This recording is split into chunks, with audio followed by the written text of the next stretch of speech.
Hi hello how are you ఈ రోజు అయితే మనం డిగ్రీ ఫస్ట్ సెమ్ సాంస్క్రిట్ ఆంధ్రప్రదేశ్లో న్యూ సిలబస్ అనమాట 2024కు సంబంధించి న్యూ సిలబస్ అయితే ఇప్పుడు ఒక లెసన్ అయితే ఎక్స్ప్లెయిన్ చేయబోతున్నాం. సో ఆ లెసన్ పేరు వచ్చేసి ధనుర్భంగ అనే లెసన్. సో ఇది క్లియర్గా చూడండి, మీ ఫ్రెండ్ వాళ్ళు కూడా షేర్ చేయండి, తప్పకుండా స్కిప్ చేయకుండా చూస్తూ ఉండండి. సో ధనుర్భంగ అనే లెసన్ చాలా ఇంపార్టెంట్ లెసన్. ఇది ఎగ్జామ్కి ఖచ్చితంగా రాబోయే లెసన్ అనమాట. 100% వస్తుంది, దీనిలో ఏ డౌట్ లేదు. సో ధనుర్భంగ అంటే ఏంటి అంటే ధనుస్సుని విరగొట్టుట, తెలుగులో చెప్పాలంటే క్లియర్గా ధనుస్సుని విరగొట్టడం, ధనుస్సుని భంగం చేయడం, అంటే ఒక విల్లుని విరవడం అనేది ఈ లెసన్ అనమాట. సో మీకు ఖచ్చితంగా అర్థం కావాలంటే స్కిప్ చేయకుండా కరెక్ట్గా చూస్తే మీకు అర్థమవుతుంది. అలాగే ఎవరైనా మీ ఫ్రెండ్ ఉంటే వాళ్ళు కాలేజీకి రాకుండా ఉంటే ఖచ్చితంగా వాళ్ళకి ఒక షేర్ చేయండి. అలాగే మీరు ఎక్కడి నుంచి చూస్తున్నారో ఒకసారి కామెంట్ బాక్స్లో తెలియజేస్తుండండి. సో ధనుర్భంగ లెసన్ ఎవరు రాశారు అంటే కవి పోయిట్ ఇంట్రడక్షన్ అయితే మనం ఫస్ట్ టైం చూడాలి. ఖచ్చితంగా పోయిట్ ఇంట్రడక్షన్ పర్ఫెక్ట్గా రాయాలన్నమాట. సో ఈ లెసన్ రాసింది ఎవరు అంటే వాల్మీకి మహర్షి. ఈయన రాసిన గ్రంథం పేరు రామాయణం. అందరికీ తెలిసినటువంటి విషయమే. రామాయణంలో మనం చాలా వరకు 8th నుంచి చదువుతూ ఉంటాం. సో ఈ రామాయణంలో 7 భాగాలు ఉంటాయి. సో సప్తకాండాత్మకం రామాయణం అంటారు. సో ఈ రామాయణాన్ని ఆది కావ్యం అని అంటాం. అలాగే రచించిన వాల్మీకి మహర్షిని ఆది కవి అని పిలుస్తాం. సో ఇది కూడా దాదాపు మీకు ఆల్మోస్ట్ అన్ని లెసన్స్లో అక్కడక్కడ రిపీట్ అవుతూనే ఉంటుంది. ఈజీ అనమాట కవి పరిచయం రాయడం. ఇంటర్మీడియట్లో కూడా మీరు ఆల్రెడీ చదివేసి ఉంటారు. తర్వాత అసలు ఈ వాల్మీకి అనే పేరు ఎలా వచ్చిందంటే వల్మీకాత్ ఆగత ఇది వాల్మీకి. వాల్మీకం అంటే పుట్ట నుంచి పుట్టాడు కాబట్టి వాల్మీకి అయినాడు అనమాట. సో ఈ విధంగా అయితే మనం వాల్మీకి మహర్షి గురించి ఇంట్రడక్షన్ అయితే ఖచ్చితంగా రాయాల్సి ఉంటుంది.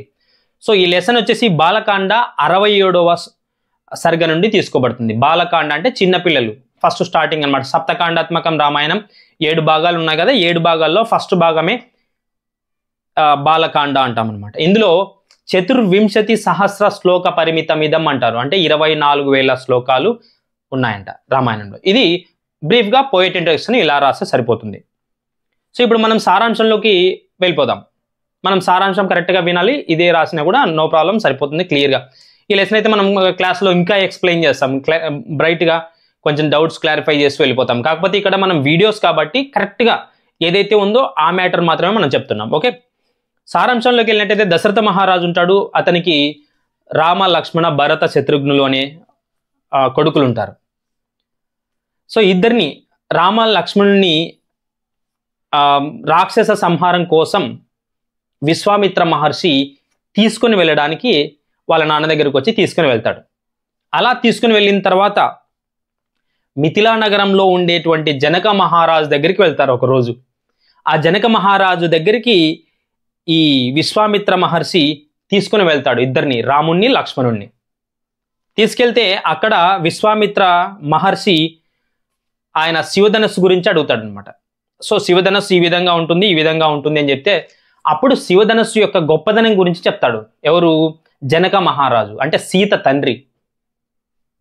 ఇలా ఉంటుంది, ఇలా ఉంటుంది, ఇది మా పూర్వీకుల ఆచార సంప్రదాయాల ప్రకారం మేము ఈ విధంగా ఈ శివధనస్సును పూజిస్తూ ఉన్నాము, ఇప్పటికీ ఈ శివధనస్సును పూజిస్తున్నాము. కాకపోతే నేను ఒక ప్రతిజ్ఞ చేశాను, ఈ శివధనస్సుని ఎవరైతే విరుస్తారో, ఎవరైతే ఎక్కువ పెట్టి దీన్ని పైకి లేపి ఎక్కువ పెడతారో, దీన్ని విరవడం అనేది జరుగుతుందో వాళ్లకు నా కూతురునిచ్చి, అంటే సీతనిచ్చి వివాహం చేస్తాను అనే ప్రతిజ్ఞ చేశానని చెప్పేసి ఆయన విశ్వామిత్రుడు అలాగే రామ లక్ష్మణులతో చెప్తాడనమాట.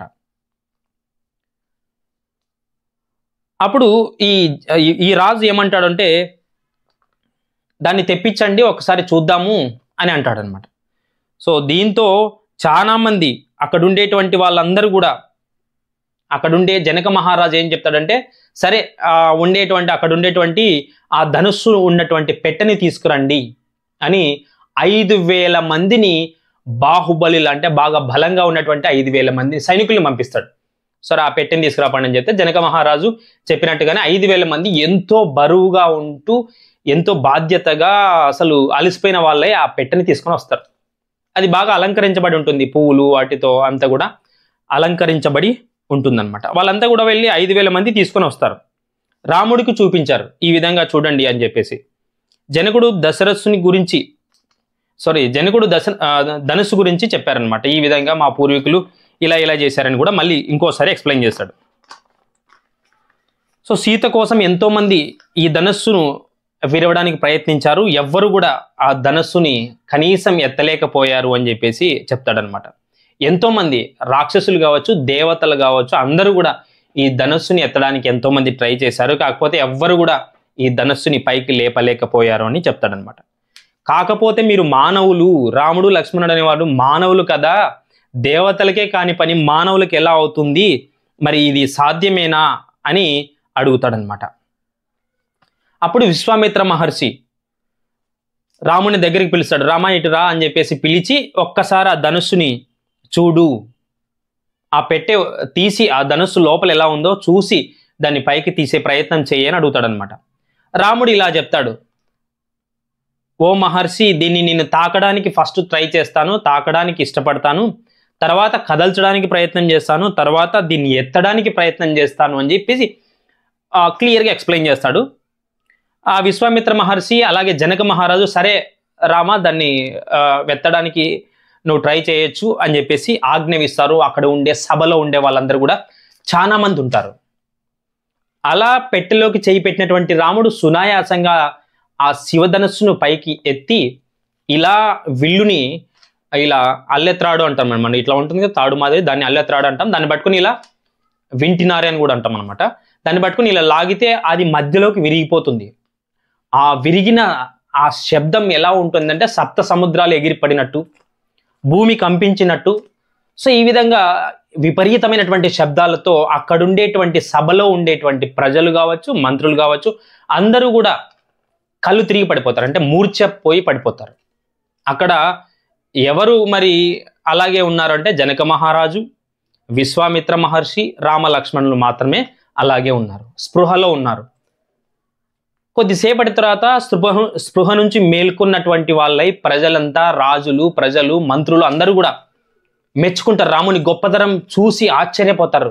దేవతలకు సైతం అసలు ఈ ధనుస్సును ఎత్తడానికి అవకాశం లేదే, మరి వీళ్ళు ఎలా ఎత్తారు అని చెప్పేసి చాలా అద్భుతంగా ఆశ్చర్యంగా ఫీల్ అవుతారు. అది కూడా ఈ జనక మహారాజు కూడా ఇది ఎంతో అద్భుతం, నేను ఎప్పుడు చూడలేదు, కల్లారా చూశాను ఈరోజు ప్రతిభ, రాముడు చాలా గొప్పవాడు, నా కూతురు సీత రామునికి భార్య కాబోతుంది, సో దశరథ మహారాజు వంశము అలాగే నాకు కీర్తి, ఇద్దరికి కూడా చాలా అద్భుతమైనటువంటి విషయం ఇది అని చెప్పేసి అందరినీ మెచ్చుకుంటాడు.